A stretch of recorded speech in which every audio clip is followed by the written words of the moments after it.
Good morning, greetings friends, and welcome to The Bright Side, your nutritional program dedicated to the understanding of the vast world of nutrition and nutritional supplementation. I'm your host, Pharmacist Ben, nutritional pharmacist from Boulder, Colorado. I use nutritional supplements where other healthcare practitioners use toxic pharmaceutical drugs and sometimes deadly medical procedures. If you suspect that there are natural nutritional roads to your vitality and health and well-being and to addressing your health challenges, whatever they may be, but you don't know where to begin, you have come to the right place. As you listen to The Bright Side every day, you are more and more in control of your body. You are more and more knowledgeable, and you know you can overcome any health challenge. That's why we are here every day on The Bright Side, helping clear up the sometimes confusing world of nutrition and nutritional supplementation. Over the last 30 years of practicing pharmacy, I have seen drug-free recoveries from diabetes, hypertension, obesity, skin diseases like psoriasis, eczema, rosacea, acne, digestive ailments, autoimmune issues of all kinds. Recoveries that by the standards of modern medicine can only be called a miracle, but what is in the world of the body, what is in the world of biology, standard operating procedure. Because the human biological system is a healing system. It's a regenerating system. It is designed divinely to heal and renew itself on a moment-to-moment basis. And while some folks may call that healing, renewing, regenerating system a miracle, it really is just the way the body works. If you have questions about health or nutrition or prescription drugs, we welcome your phone calls on The Bright Side. 844-236-6010 is our number, 844-236-6010. If you have questions about anything we're speaking about here today or a health challenge you or a loved one may be dealing with, if you want to wean yourself off your meds and get on a good nutritional supplement program, we can help you do that as well. And if you have questions about our Truth Skin Health products or skin health questions or formulation questions, ingredients, something you may have heard about or read about, again, 844-236-6010 is our number on The Bright Side. If you want to purchase any of the longevity products you hear advertised or recommended on the program, please head to my websites, brightsideben.com, criticalhealthnews.com, or pharmacistben.com. We've got blog posts and news stories at all our websites, and you can sign up to join the Bright Side Ben team right off the website or purchase any of the longevity products right off our websites as well. You can also call the phone team at 866-735-2470, 866-735-2470. That's the phone number for the Bright Side Ben phone team for a one-time $25 fee. You can start a longevity business and help spread the word about the power and importance of a good nutritional supplement program. Also want to remind you to take a look at our Truth Skin Health products, including our Truth Retinol 5% Gel, Truth Balm, Truth Omega-6 Healing Cream, and Truth Serum. They're all up at truthtreatments.com, truthtreatments.com. Never any preservatives, fragrances, fillers, wax, silicone, propylene, glycol, water, emulsifier, surfactant, nothing your skin doesn't need or doesn't want ever in our Truth Skin Health products, truthtreatments.com, truthtreatments.com. All right, welcome back to The Bright Side, friends. We're talking about the female hormone, estrogen. Also, men make estrogen as well. It's so-called female hormone. It shouldn't be, because men make estrogen as well as females, as well as women. It isn't associated with pregnancy. I should say it's associated with fertility. It's associated with the growth of the fetus in the womb. However, it is as much a stress hormone, a pro-inflammatory hormone, as it is a female hormone, or as it is a fetal development hormone. It's also a connective tissue stimulating hormone. That's how we got on this whole subject. In the beginning, we're talking about the connective tissue, and it turns out that estrogen stimulates the production of connective tissue for better or for worse. It's associated with fibrosis. It's associated with blood clotting, which is a type of blood fibrosis or blood inflammation, in addition to inducing the development of the fetus in the womb. Estrogen's growth properties and its fibrosis properties and its excitation properties and its inflammatory properties and its pro-immune properties are supposed to be balanced by progesterone. And this is why I always say, for women who are going through menopause, if they want to try hormone replacement therapy, try progesterone first. And you should never be using estrogen without progesterone. They work together. Now, these days, most physicians know that progesterone has to be dispensed with estrogen, but unfortunately, a lot of physicians are under the illusion or under the delusion that prescription or artificial or pharmacological progesterone is the same thing as progesterone. It is not. In fact, while progesterone is a non-toxic hormone, medroxyprogesterone, which is fake progesterone, which is unfortunately what is dispensed many, many times by physicians, is not non-toxic. It is quite toxic, and it can be responsible for a lot of health challenges, including cancer.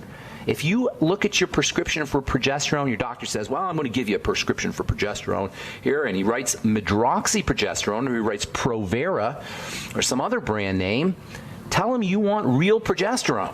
Tell them you want the real deal, and see if you can get the progesterone that comes from yam. It's a little bit more effective, in my experience, than progesterone that comes from soy. Most progesterone comes from soy, but if you've got a clever physician or if you've got a clever pharmacist, they'll be using progesterone derived from yam. In any case, you want to make sure that you're using real progesterone if you've been dispensed estrogen. There's also a condition called estrogen dominance, and this can be caused by excess amounts of estrogen that are naturally produced. Excess amounts of estrogen that are naturally produced as opposed to progesterone, or it can be caused by what are called xenoestrogens, foreign estrogens, fake estrogens. And because estrogen has a pro-inflammatory, pro-immune, or immune-stimulating property, and because of its stress hormone activation properties, this condition, estrogen dominance, that is, can cause great misery. And pretty much all immune and inflammatory health challenges, not to mention fibrosis, not to mention blood clotting, cancer, migraine headaches, all of these are likely under conditions of estrogen dominance. PMS issues or premenstrual syndrome or so-called dysmenorrhea, messed up periods, can also be caused by estrogen dominance. Likewise, infertility, which affects some 1 out of 3 or 1 out of 4 couples are infertile, and a lot of that has to do with estrogen dominance or excess amounts of estrogen, and this condition can be exacerbated, as I said, by xenoestrogens, synthetic estrogens, plastics act like xenoestrogens, medications, birth control pills act like xenoestrogens, preservatives, sunscreens act like xenoestrogens, and there's actually estrogenic properties to certain foods. Grains and legumes in particular can have estrogenic properties and can function as external estrogens or so-called xenoestrogens. This whole subject of xenoestrogens and foreign estrogens and its relationship to disease and estrogen dominance points to a very interesting and important subject which we touched upon yesterday, and that is this: there is no such thing as estrogen. Rather, estrogens are a family of compounds, and there's many, many chemical structures found in nature and industrially produced that act like estrogen. This is where xenoestrogens come in. Xenoestrogens have a chemical structure that is similar to all of the other estrogen children in the estrogen family. There's no one chemical called estrogen. It is a family of maybe 20 plus substances in the body and thousands of substances, or at least hundreds of substances found in nature or industrially produced. Yesterday we talked about the 3 main estrogens. If you've been prescribed estrogen, you've probably been prescribed one of these 3 main estrogens or a combination thereof. Estradiol, that's the major estrogen in the body. It's the major estrogen of non-pregnant women, I should say. It is the most potent of the estrogens. It's used to treat hot flashes, vaginal dryness, burning, irritation. This is the estrogen that most women will get put on or when they're going through menopause. This is the estrogen the doctors will give you if you have, they suspect osteoporosis or they want to build bone. By the way, that is a dumb reason for a doctor to put anybody on estrogen. There's some mythology out there in the world of medicine, in the world of doctoring, among numerous myths, that estrogen is somehow going to help you build bone. Nonsense. Horse hockey. Bad biochemistry. Estrogen does not help you build bone. What estrogen does do is it suppresses the breakdown of bone, which is not a great idea. We'll talk about that when we come back from our break. I am Pharmacist Ben. You're listening to The Bright Side on the Genesis Communication Network. Got lines open for you at 844-236-6010. We will return right after this break. Don't go away.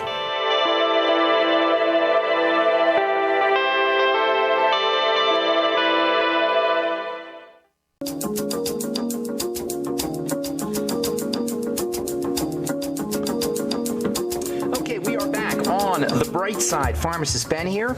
We're on the air Monday through Friday, 8 to 9 Pacific, 10 to 11 Central Time, 24/7 on our archive pages at brightsideben.com and benfuchsarchives.com. Thank you to Peter in the UK for setting that up. There's search engines on benfuchsarchives.com and brightsideben.com. You can purchase longevity products from brightsideben.com, also criticalhealthnews.com and pharmacistben.com. And you can also sign up to join the Brightside Ben team if you're entrepreneurially minded, if you're a business person and you want to start a business but you don't want to deal with inventory and infrastructure and you want to enjoy all the tax benefits, tax write-offs associated with having your own business and being your own boss and making as much or as little money as you like. This is a business you want to know about. Of course, it's also a business where you can help change lives. You can spread the word about how powerful and important a good nutritional supplement program is and make money at the same time. You can do that. You can sign up right off the websites at brightsideben.com, pharmacistben.com, and criticalhealthnews.com. Or you can call the Brightside Ben phone team at 866-735-2470, 866-735-2470. Also want to remind you to check out brightsidehealth.com, brightsidehealth.com. We've got a bunch of new products on there. I've got a vegan protein powder, coconut powder, which is super tasty and super delicious. You can add that to your smoothies. And we also have a hemp salve in addition to all our enzyme products, and pure hemp botanicals, CBD tincture, all at brightsidehealth.com. If you haven't checked it out lately, you might want to take a look at brightsidehealth.com. All right, talking estrogen here as it relates to connective tissue and as it relates to disease and as it relates to menopause, as it relates to cancer, as it relates to autoimmunity, and there's a reason why estrogen is associated with all these nasty things. And it's not so much estrogen as it is the breakdown products of estrogen. If you've been dispensed estrogen for menopause, or sometimes they'll give it to you for aging, they'll give it to you for osteoporosis, which, as I was saying, is really a dumb reason to take estrogen or a dumb reason to dispense estrogen. We have this idea, the medical model anyway, has this idea that estrogen somehow helps you build bone. Nonsense. It does not. It is a pro-inflammatory substance, and pro-inflammatory substances do not help you build bone. Estrogen does suppress the breakdown of bone, but that's not the same thing as building bone. Bone turnover means that bone is broken down and bone is built up, out with the old, in with the new, and this is a very important part of how the body builds itself up. It breaks down before it builds up, and suppression of breakdown does not help you have strong bones. It may keep your bone intact, but what ends up happening is you end up with fragile, weak bone. Yes, the bone is still there, but it's fragile and weak because the body can't clear out the old stuff. And it can't produce the new stuff if it doesn't clear out the old stuff, which is why bisphosphonates like Fosamax and Boniva and Actonel are not good strategies either, nor is estrogen. Progesterone, on the other hand, does build bone, which is yet another reason to try progesterone first before you go into estrogen. Anyway, there are three main types of estrogen. Estradiol is the primary estrogen in the body. Sometimes they'll actually use estradiol as part of cancer treatment, although ironically, estradiol levels can be associated with, elevated estradiol levels can be associated with cancer. Estradiol is your youth and fertility and femininity, that's hard to say, femininity. Estrogen, it's the main estrogen for pharmaceuticals or for drug therapy. It's considered to be the most active estrogen. It's the one that performs the most wide-ranging of the estrogen effects. And it can actually jack up the adrenal glands. I say focus on your adrenal glands. We talked about this yesterday. If you're dealing with menopausal symptoms, focus on the adrenal glands. If you're dealing with hot flashes, anxiety, jitteriness, insomnia, infertility, depression, all of these are the result of adrenal stress. All of these can be the result of metabolites of estrogen and their effects on the adrenal glands. And as I say, estradiol is the most potent of all the estrogens, and that's the one that's most associated with adrenal stress. Estradiol is also the estrogen that's associated with reproductive function as well as the development of cancers, although ironically, it is also used sometimes in cancer treatment.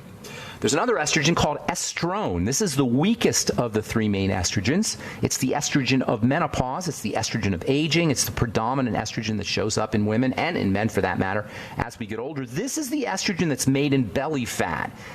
This is what causes what I call the Santa Claus effect in men. The Santa Claus effect in men is where as males get older and they start to accumulate body fat, they lose their edge, become less manly and more jolly. I call it the Santa Claus effect. They become less sexual. They become more estrogenic, more like women, because in body fat, estrone is produced. This is very, very fascinating, the idea that body fat produces hormones. And by the way, body fat also produces inflammatory factors and immune factors as well, which means the more body fat you're carrying, the more estrogenic you will be. And that means you're going to be dealing with all the estrogenic toxicity that we've talked about and will continue to talk about. The more body fat you're carrying, the more likely you are going to be to have inflammatory health issues and pro-immune issues. The more body fat you're carrying, the more likely you're going to be to have autoimmune issues. Body fat is a gland. Body fat is not just ugly to look at or unattractive to look at, excess body fat that is, but excess body fat is metabolically active. It produces hormones, and it especially produces inflammatory factors. Yet another reason to lose weight. For men, it'll make you more feminine. It'll make you less sexual. It'll make you less virile. It'll make you less fertile. It'll make you weaker. If that's not a reason to lose body fat, I don't know what is. If you're dealing with erectile dysfunction and you're carrying body fat, excess body fat, losing that excess body fat can make you more virile. It can reduce the likelihood of erectile dysfunction. It may be that we don't need Viagra, we just need to lose some body fat. So estrone is the weakest of the estrogens. Like estradiol, here's the problem with estrone. It is the weakest of the estrogens, but it can get turned into estradiol. It can have some of the same problems associated with estradiol, including cancer, including adrenal stress, and including fertility and including excess femininity, because estrone can get turned into estradiol. It can get produced from estradiol. This is actually one of the ways the body protects itself from the superpotency of estradiol. It will actually convert itself into estrone, and estrone will get converted into estradiol. They go back and forth. Because it's weaker than estradiol, it's thought to be safer than estradiol, and a lot of doctors will dispense estrone as a prescription. Although because estrone gets converted into estradiol, I'm not sure how effective that will be. Then the third main estrogen is called estriol. This is your pregnancy estrogen. It's the estrogen that's responsible for fetal health. Its main role is the growth of the fetus, but it still has other effects. It's even weaker than estrone, and it's weaker than estradiol. It's the weakest of all of the estrogens. It's made in the liver. It's actually thought to be protective against cancers because it can block the effects of the more carcinogenic estrogens like estradiol and estrone. But again, it can get converted into toxic metabolites itself, so-called catechol estrogens, and we're going to talk about catechol estrogens here in a little bit. But still, there's healthcare practitioners, doctors, medical folks who believe that this is the best estrogen to use for HRT. I tend to agree because it has the weakest of the estrogenic effects. Although some doctors are dismissive of it because it is so weak. If you're going to go with a prescription with HRT, hormone replacement therapy, this is the one. Estriol is the one that you want to choose, in my opinion. All right, I'm Pharmacist Ben. You're listening to The Bright Side on the Genesis Communication Network.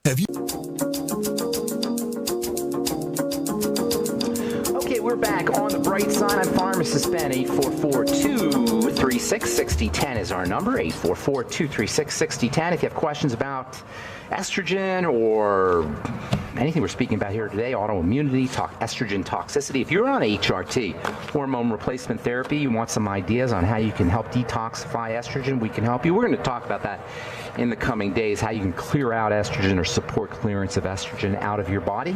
We'll do that in the next few days. 844-236-6010 is our number. Hang on if you're on hold. We'll get to you in just a moment. A couple of cool stories I want to share with you. From the journal Nature Communications, BPA replacement found also to cause estrogen-related problems. Turns out that BPA, which is a chemical found in plastics, is a xenoestrogen, and it's a big, big problem. Bisphenol A is the technical name. It's used as a softener for plastics. So manufacturers are looking for all kinds of replacements for this stuff, BPA. Well, it turns out that the replacements are also estrogenic, and this highlights the idea that we were talking about earlier in the program, that there are hundreds or maybe thousands of different compounds found in nature and found synthetically that act like estrogen. Estrogen is basically a shape.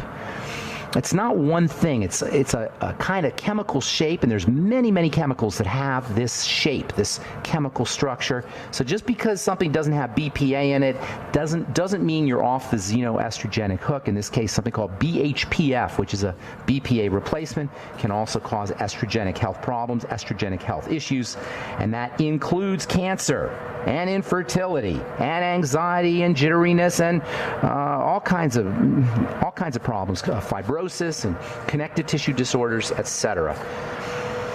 From the journal Movement Disorders, study shows link between microbiome in the gut and Parkinson's disease. Yet another study talking about the importance of the microbiome, the universe of bacteria that live in the gut. This is the connection between the microbiome and Parkinson's disease. Quote, there is growing evidence that there is a connection between Parkinson's disease and the composition of the microbiome in the gut. Unquote, a new study from researchers at the University of Alabama shows Parkinson's disease and medications to treat Parkinson's have distinct effects on the composition of the trillions of bacteria that make up the gut microbiome. I've been saying this for years, folks. The gut, the intestine, is the source of the vast majority of chronic degenerative diseases, and it's largely because of this whole issue of gut bacteria and the microbiome. If you or a loved one or somebody you know is dealing, God forbid, with Parkinson's disease, please, please, please let them know about the microbiome. Please get on your nightly essence. Use fermented food. Make sure you're using sauerkraut and apple cider vinegar with your meals. Use vegetable juices. These are all wonderful strategies for supporting the microbiome. And interestingly, it's also the medications that can destroy the bacteria in the gut. And these are side effects that don't show up on the side effect profile. The side effect profile of drugs will list a bunch of side effects, but it's not going to list all the effects.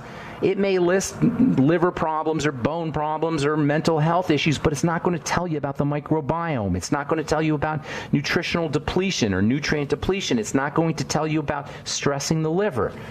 If you are on a prescription drug, there is absolutely no way you're not going to be dealing with side effects and toxicity and a screwed up metabolism, and that includes digestive health as well as the microbiome. All right, 844-236-6010 is our number on the bright side. Time to hit the phones. Let's go to Texas. Oh, shoot. I'm sorry, Linda, I hung up on you. Linda, call back and we'll get you. Linda was hanging on the whole program. I apologize, Linda. Call back. I'll get you first up. Brooke in Tampa, welcome to the bright side. Brooke. Hello there, Brooke. Hey, Brooke. What's going on, man?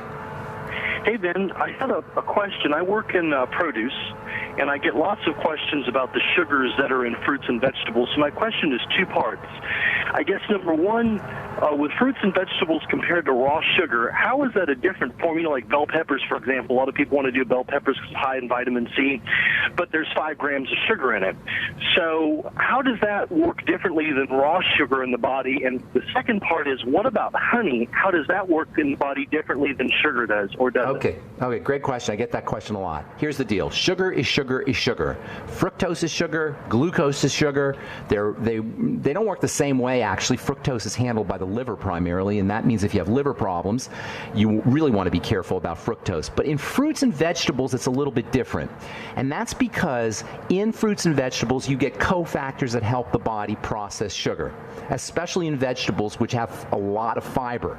Now, you also get some fiber in fruits, of course, but vegetables tend to be fiber-rich, and vegetables also tend to have more nutrition than fruits. The fruits we choose to eat usually are high in sugar, and the medicine in a fruit tends to be located in the peel, which most of us don't eat, at least not as much as we eat vegetables. When you eat a vegetable, The difference, by the way, between a vegetable and a fruit is the peel. A vegetable doesn't have a peel. Fruits do have a peel. And the medicine tends to be located in the peel area in a fruit, and it tends to be dispersed in a vegetable. Does that make sense? So when you eat a whole vegetable, you're getting all of the nutrients that help your body process the sugar. Nonetheless, you still want to be respectful of the sugar, especially in fruits. I say respect sugar. Don't necessarily avoid it, but respect it. It's not like fruits are totally benign, and if you really want to have sweets from produce or a sweet flavor from produce, go with vegetables because you get a lot more nutrition. There's a lot more medicine in vegetables than there is in fruit. So that's part one of your question. Now, what was the part two? Oh, honey. Honey is super sweet. It contains mostly fructose or fruit sugar, although there probably is some glucose in there as well. But honey has enzymes in it, and honey has B vitamins. So again, it's a whole food, so you're getting some nutritional value out of it. It's better than straight sugar.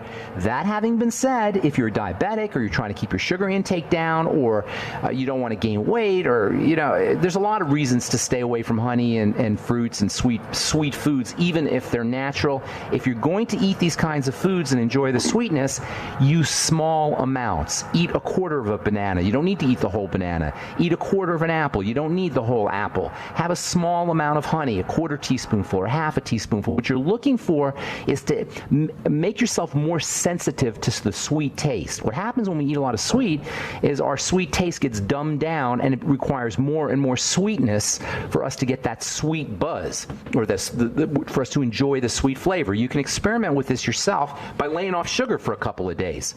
If you lay off of sugar for a couple of days and then you start eating sugar again and you eat the same amount that you used to eat, it'll be unbearably sweet. And that's where you want to get to. You want to get to the place where even a little bit more sugar than you're used to having, or a little bit more sweetness than you're used to having, becomes unbearable. And you can only do that by limiting or restricting your intake for a while, or completely laying off of it for a couple of days.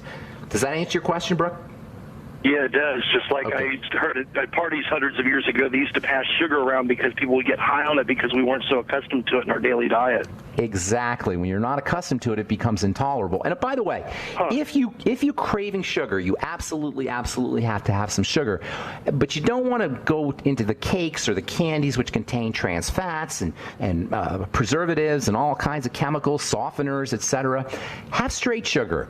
Try just a spoonful of sugar, a spoonful of fructose in a glass of water. Get yourself some fructose powder, put two spoonfuls of fructose in your water, and drink maybe half the glass. That will take care of your sugar cravings. You will get a hit of sugar, that's for sure, but it'll take care of your sugar cravings, and you won't have to deal with all of the chemicals and all the other the trans fats and hydrogenated fats, all the other nasty things that are in processed, sugary containing foods. It's still not great, but it's better than going with candy bars and processed cakes and snacks, etc.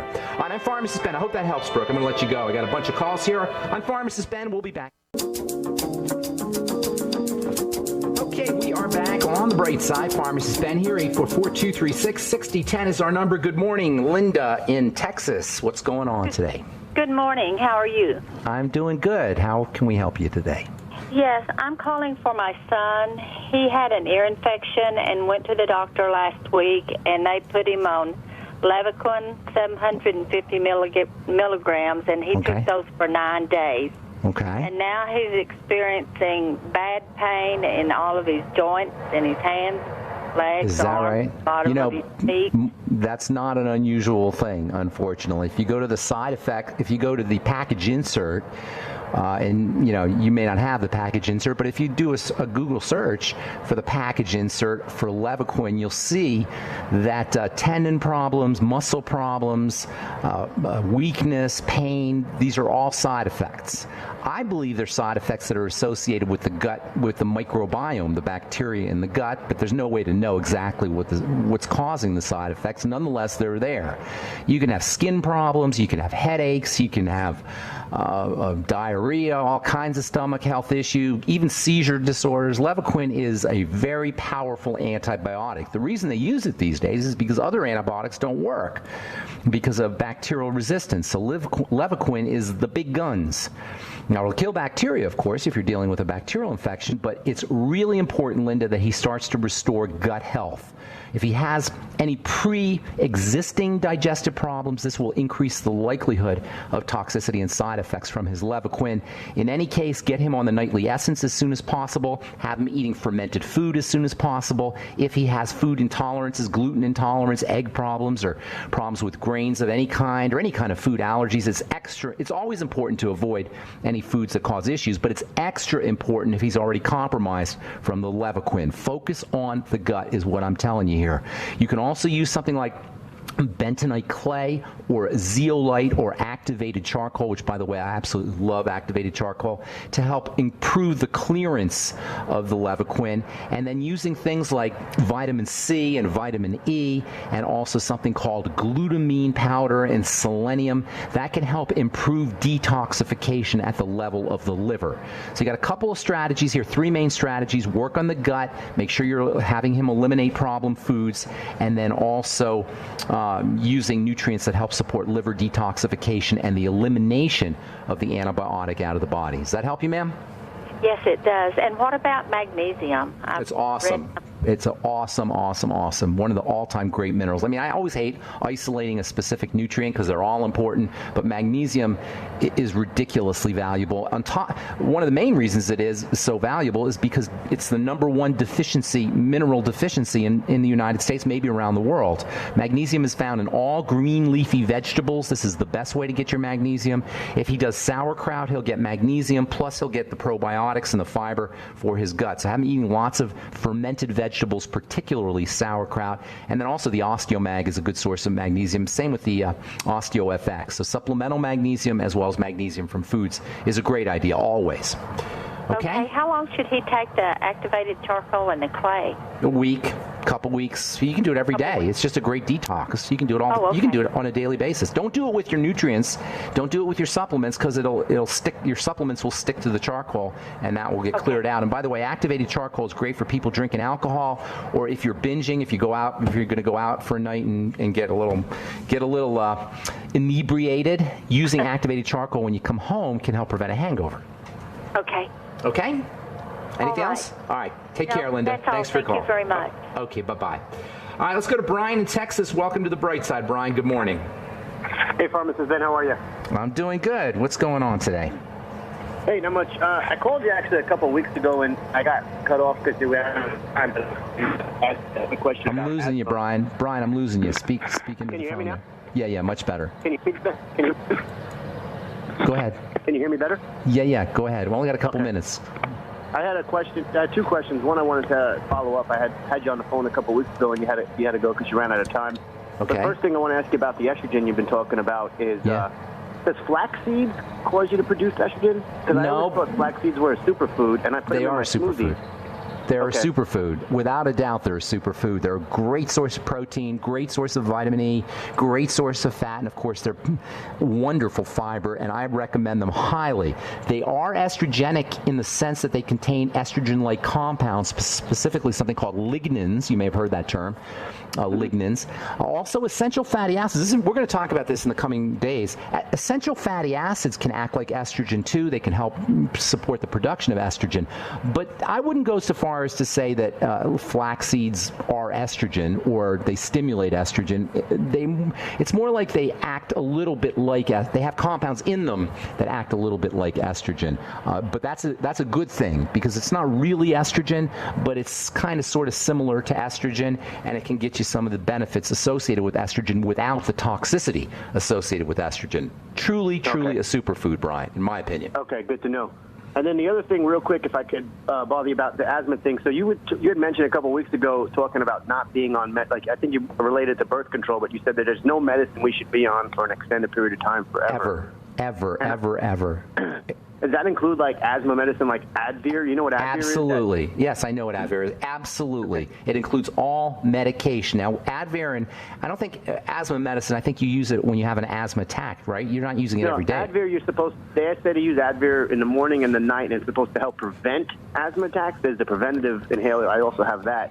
I don't have bad asthma, but I wheeze a lot. No, it's not a good idea at all. Advir Advair is like a steroid-type substance, and it's not a good idea at all. And you can tell your doctor's a bonehead and a lazy healthcare professional if he sticks you on this stuff permanently without trying to figure out what the problem is. You follow what I'm saying? If a medical professional just puts you on a drug and says, come back and see me 6 months, and he puts you on the drug again and says, come back and see me 6 months, he's a lazy medical professional, probably an ignorant medical professional as well. Does that cover a lot of doctors? You bet it does. And that's unfortunate. And I don't mean to be mean to doctors, but I'm an advocate for the patient.